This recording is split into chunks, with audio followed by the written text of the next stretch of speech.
There was a time in my life where I genuinely thought Beyoncé was royalty. I mean, I was a young kid, I heard her on the radio pretty frequently, and you know, at the time, nobody could explain to me why the British royalty was legit. So yeah, this American lady who can sing really well and pops up every time I Google Halo for some reason, you're saying she's also a queen? Yeah, right. Story checks out to me. And although I'd eventually realize that she wasn't official royalty, Beyonce has been famous my entire life. I was born in 2002, which is like right in the middle of Beyonce emerging as this new superstar. So although she's not officially royalty, she kind of got the same coverage throughout my life as the actual royals. And my iPhone autocorrects her name if I spell it wrong, down to the little dash. So she must be important. What I'm trying to say is that I've always been aware of Beyonce, the cultural figure. I've always been aware that she's got a very dedicated fan base who may be watching this video. Hi, how's it going? But despite observing all this, I've never actually listened to one of her albums. Alright, so to start us off, I'm going to do a pre-rank, trying to predict what albums I'm going to like the most based off the limited information I have on them, and also figure out how long this is going to take me. At last place, I'm going to have The Gift, the Lion King album. The original Lion King, huge part of my childhood, never saw the remake, haven't heard a single good thing about it. It seems unlikely that the album's going to be good, you know? I'm not even sure if it really counts as like a full Beyonce album or not, so, you know. Last place it is. Next up is the Destiny's Child era. I'm going to clump these all into one because I don't know much about them. I imagine they're going to be somewhat similar and just, they're going to be in the same spot. Although if these have like the intangible 2000s pop music groove, which I feel like they might, I think I'm going to enjoy these, but I just feel like they're going to sit here. That's my prediction. There's also a Christmas album in amongst all that, and I just don't think I'm going to like that one. So next is B-Day. I know very little about this album. I don't think I actually know any of the songs on it. I was 4 years old when it came out, but it just seems like it's not going to stand out in the sea of albums we've got here. Next is Sasha Fierce. I recognize a few of the hits on this, but I think I'm going to like it less than Dangerously in Love. That one just seems like the iconic one out of all these. So I'm expecting this early Beyonce ranking to sort of sit like this. After that is 4. 4 seems like a fun album. It's not that I've heard bad things about this album. It just also seems like I've just heard more about the other ones. Like Renaissance and Cowboy Carter, I mean, really I've heard nothing but good things. And then Everything Is Love, I've got maybe higher than some people are expecting, but I just think this is going to be the most similar to what I normally listen to, and I think I'm going to like it for that. I've also always thought that Jay-Z and Beyonce sound good when they're on songs together, and this is a whole album of that, so I struggle to see how it's going to be that bad. And then next, I'm not too sure whether this is going to fall out, but I've got the Self-Titled and then Lemonade. These seem to be the real heavy hitters. Lemonade especially had so much hype around it when it came out that, you know, even me, who wasn't really following Beyonce properly, knew it came out and knew it wasn't a drink. It took me a while to get to that conclusion, but I did get there. But yeah, this is roughly where I'm expecting everything to lay out. I might dabble in the performance albums a little bit, but you get it. Timing wise though, it's coming out to about 15 hours of music. Oh, that's even longer than the Taylor Swift one. Oh no.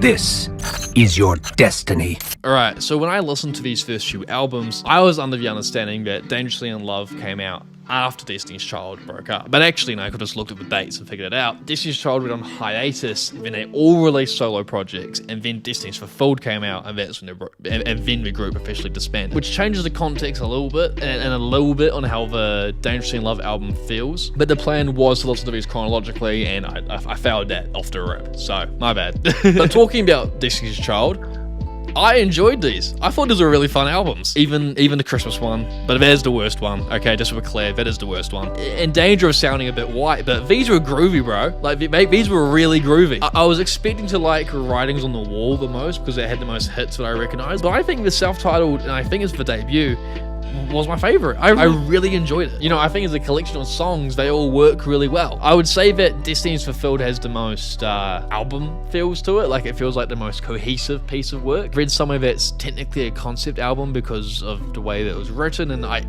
not a music critic, so I don't really know. But I would say I enjoyed that one the least. I don't think I wouldn't say I disliked any of these. Even the Christmas one.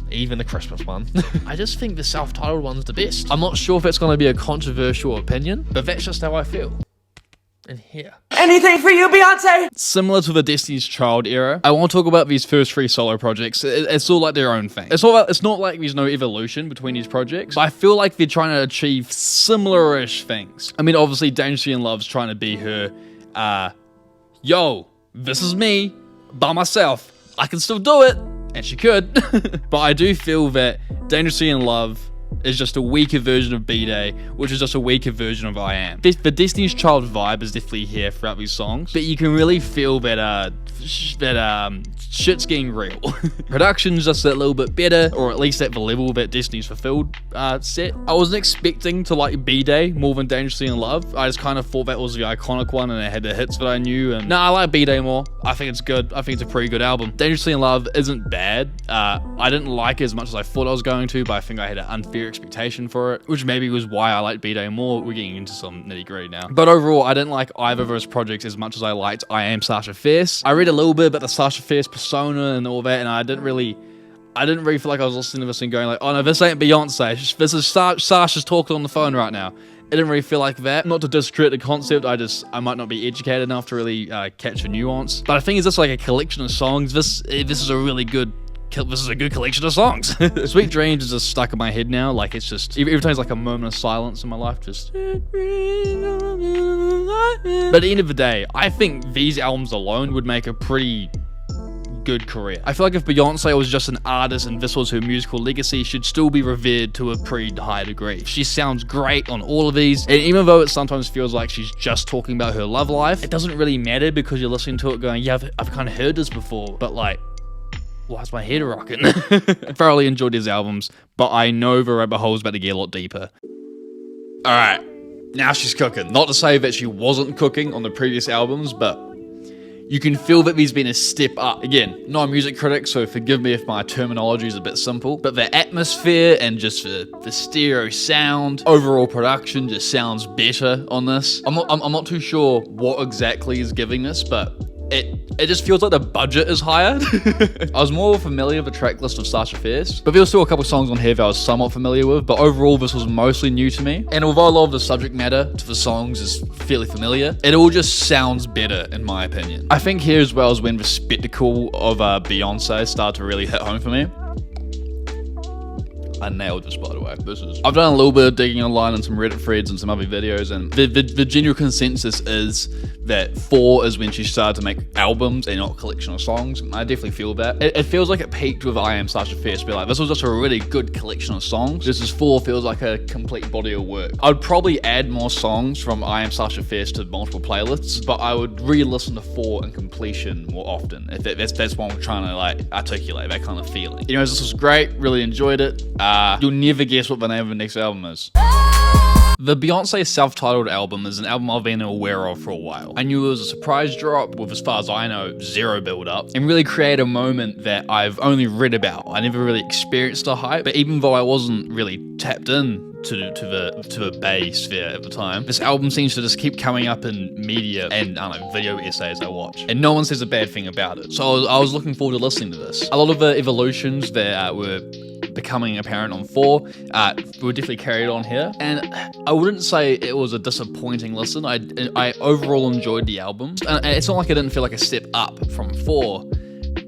You know, if anything, if 4 was her spreading her wings post Destiny Child, the self-titled is her taking flight and just soaring. It's a very confident and, you know, high quality album, as I was describing before. The budget, this feels like a AAA blockbuster but high budget album, which it is. The Beyonce effect on the vibes can't be understated. The more I'm talking, the more I'm thinking I actually like this album more than I thought I did.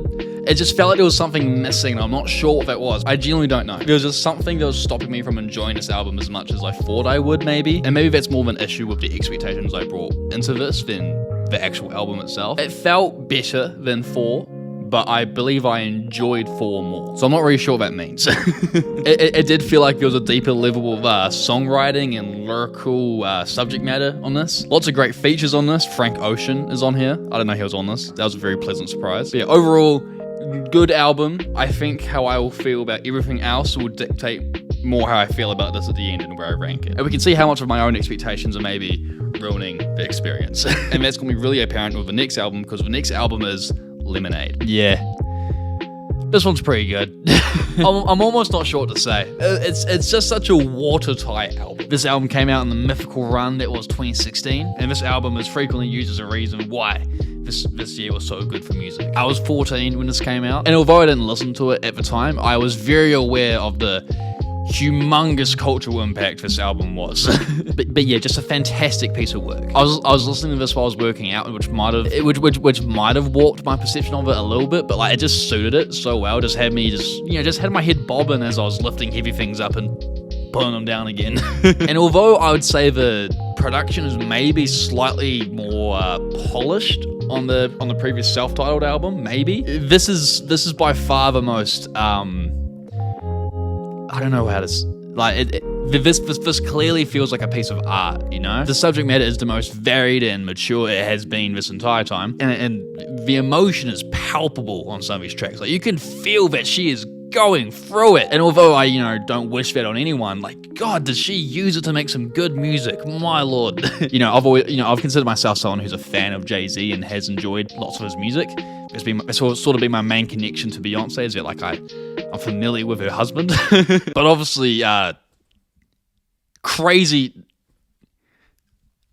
You definitely feel a type of way about him after listening to this. Although a lot of that is kind of rectified, or, you can tell if you're back in a good place, because I'm just going to talk about the next one. The next album, Everything Is Love by the Carters, the collab album between Jay-Z and Beyonce. I also listened to just pretty much right after I listened to Lemonade. I'm like, it's also pretty damn good. I'd heard so much buzz about Lemonade and not as much about this album, but I really thoroughly enjoyed it. It's definitely not as good or as watertight as Lemonade, but definitely feels like it's in a similar era of Beyonce. I would say that Lemonade was fun to listen to just because I was just so impressed by how good it was. I appreciate it so much that I was like, wow, that was something afterwards. But then Everything Is Love was a fun album. Early in the video I was talking about how Beyonce could have retired at I Am Sasha Fierce, and it would have been a pretty decent and well-revered pop career still. Getting up to this stage in the runs, it's like, yeah, wow, this is hell of a pop star. Like, but yeah, thoroughly enjoyed this album. Totally see how it had the world shook when it came out. Just some awesome music, Just some awesome music, and we're not done yet. There's still more to go. All right. Bit of a situation on this one. I came into this album with the lowest expectations out of all of these. I haven't really heard great things about the Lion King remake. And so I sort of associated all that bad press with the Gift album as well, which in hindsight is kind of crazy considering how much talent was involved with making this album. To get to the point, I liked it way more than I thought I was going to. Oh my God, it's actually really good. The original Lion King was a massive part of my childhood, so like all the references on this album still hit for me. I just haven't seen the new one that they were actually intended for. Music on this album, the actual music is really good, or at least I really enjoyed it. I also was under the impression that this wasn't really a Beyonce album, and like she isn't on some of the tracks, but she is, I would say, the most heard influence on this album, which is probably why it's credited to her. I don't know too much about the backstory of it. I feel like she must have been in charge. Although I know Donald Glover was also involved at all. He's also great on this. But it's kind of feeling like the Donda of her discography, where it's almost like a producer album, almost, not kinda, sorta.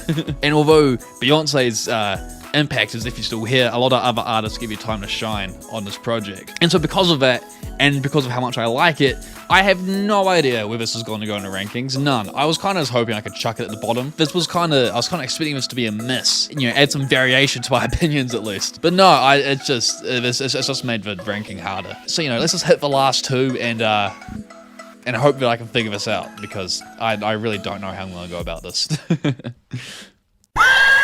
So I found out while making this video that these are 2 parts of a 3-part saga. If I'd known it before, maybe I would have waited until the 3rd one came out, but like Cowboy Carter just came out, so if you don't know, these 2 albums, Renaissance and Cowboy Carter, are Act 1, Act 2, and Act 3 is coming out. And the idea is that each album represents a genre that was pioneered by black artists, and then these albums reclaim that genre, or style, or You still get what I'm saying? And so Renaissance is pop, Cowboy Carter is country, and I think the third one's gonna be the blues. And not only do I think the concept's really cool, I think these albums are really good. I'm talking about both of them at the same time because they're part of the same, you know, three-arc saga, but there are distinct differences between the albums. If I had to pick a favorite, I'd probably say Cowboy Carter. I read something online that Renaissance is just like a more grown up B-Day. I almost said D-Day. B-Day. Renaissance is a party. Renaissance feels like a party.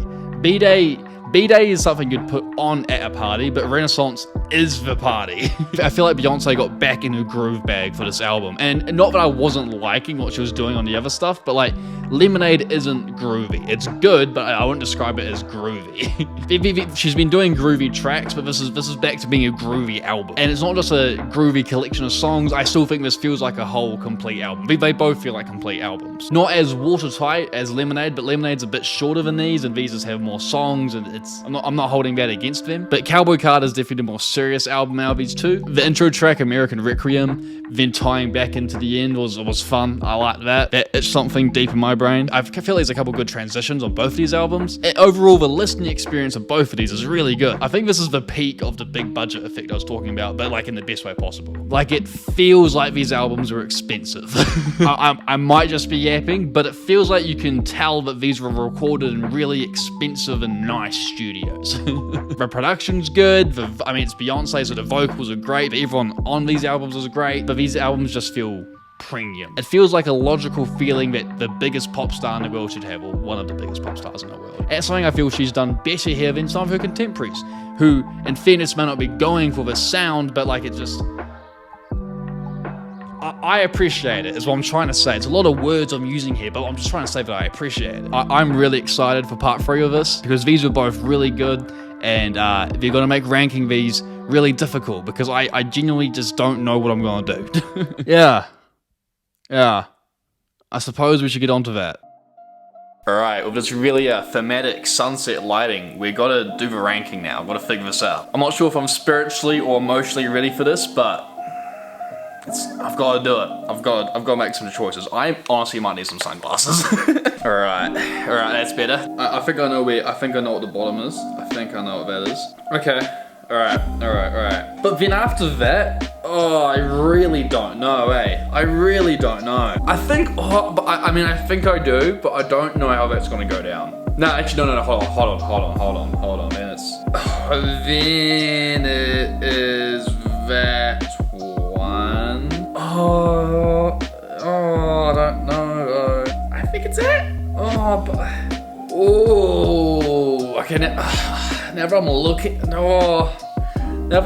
at it, I don't know. That's set, I think. No, wait, I forgot one.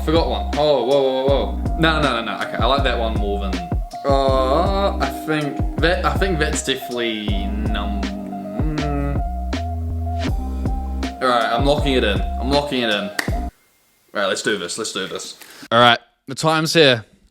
The final ranking. I enjoyed all these albums, so none of these are bad.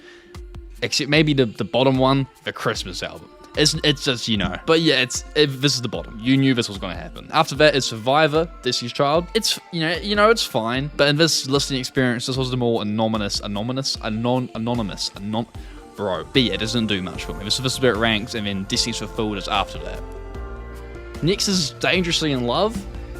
This album didn't do as much for me as I was kind of expecting. And like, it's her first solo project, so it makes sense it's not as strong as her later stuff. And then after that is the Destiny's Child self-titled album. I just rocked with this one, It had that groovy pop sound I was looking for, and something about that sound just makes you want to do chores, and like, I just went into flow state the whole time listening to this album. Got so much done. And I think I'm going to come back to it for that kind of for that purpose. I liked it. After that, it was B-Day. I listened to this album when I was going out for a skate, which, it was a beautiful evening, so maybe that helped it. But like, it was just a good time. But an album that was definitely a step up was Fort. Chronologically, this is the most cohesive album she had made up to that point, and vocally, she sounds so good on this. And definitely, like, sets the basis of what modern Beyonce would go on to become. Alright.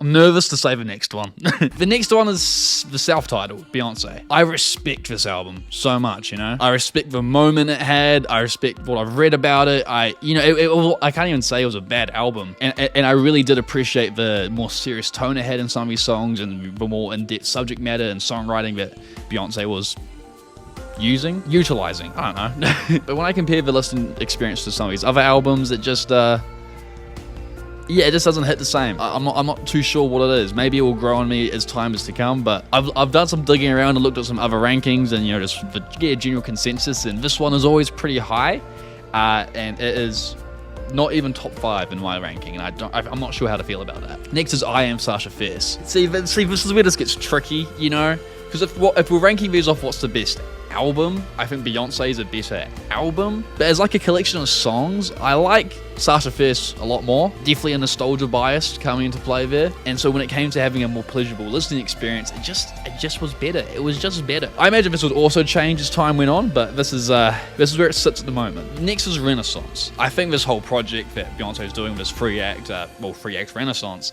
is so cool. And it's such an awesome moment in pop music history that I'm glad to be experiencing. I'm looking forward to experiencing the third one when it comes out. And as I was saying in my initial reaction, this is just such a premium sounding album. It feels like this is what the biggest pop star in the world should make. Really solid album. That's my number 5. Number 4, I can't believe I'm saying this. The biggest surprise of this whole experience, Lion King, The Gift. Kinda bangs. Kinda bangs. Like, it kinda bangs. Like, it kind of bangs. Was not expecting to like this album at all, really. And I stand by what I said before, where like this is really the Donda of Beyonce's discography, And the only reason I actually listened to it is because I saw it in other people's rankings. I was like, oh, I guess people are counting this, so I guess I should listen to it, and I'm just so glad that I did. One album that I never see anyone's rankings on, I'm a little nervous about it because I can maybe understand why, is Everything Is Love by the Carters. The Jay-Z Beyoncé collab album. I thought this album was really fun. I was working out and I was just coming off the high of Lemonade, so maybe I was just a bit of bias, and I can understand that a lot of the Bay Hive may have mixed feelings towards Jay-Z. I think that's valid, but I have to be honest, I kind of rocked to this album and I probably will be coming back to it. And I always do appreciate when artists like Beyoncé, Ed Sheeran, Taylor Swift, these huge artists, these huge creatives who just are over top of their game. I do just love when they flex a little bit. And, she flexes a bit on the song. I just love when they flex a little bit, because it's like, yeah, talent. Talent. And then number 2 is Cowboy Carter. Again, just premium sounding music. I want to listen to this on like big speakers and solid album. I already want to revisit this, and I just want to spend more time with it. I think this is good. I think this is great, actually. She's bringing country back. I mean, obviously, at number 2, number 1 is Lemonade. Yeah, I'm so glad I finally listened to this. I've been knowing it's good for years. I've seen so much excitement. I just never ever got around to it, and just what a piece of music, what a piece of art. It's just a good album. I don't think I'm qualified or have like the adequate vocabulary to actually express why this album's so good. I'm glad I went back and listened to all these, because I think it was absolutely worth it, and getting more familiar with such a impressive woman. And it's always been like why are people so obsessed with this artist? And now after listening to all these, I'm like, I kind of get it. I see, like, she's been doing this for so long, my entire life, before that as well. And again, there's definitely a scale of how good these albums get, but none of these are bad. That level of consistency is just impressive, and you've got to respect it. I'm not really sure what other thoughts I can add to this. There's not much I can really say in the first place that hasn't been said already. But I'm glad I took the time to do this, and I'm really thankful that you took the time to watch this video, especially if you got to this point here. Maybe you agree with my rankings, maybe you started pulling your hair out once I got to my top 5, and I am sorry about that. But if you have the time, please let me know in the comments what you think. I'm really enjoying becoming more knowledgeable in popular music that I really should have known at this stage. It's a bit embarrassing that I don't, but I enjoy making these is what I'm trying to say. And I hope you enjoy watching them. Thank you for watching. I hope you're staying hydrated, because it's important, and you get a headache otherwise, and it's just for the best. But also hit that subscribe button if you haven't already, and I'll catch you later. Have a good one. Bye.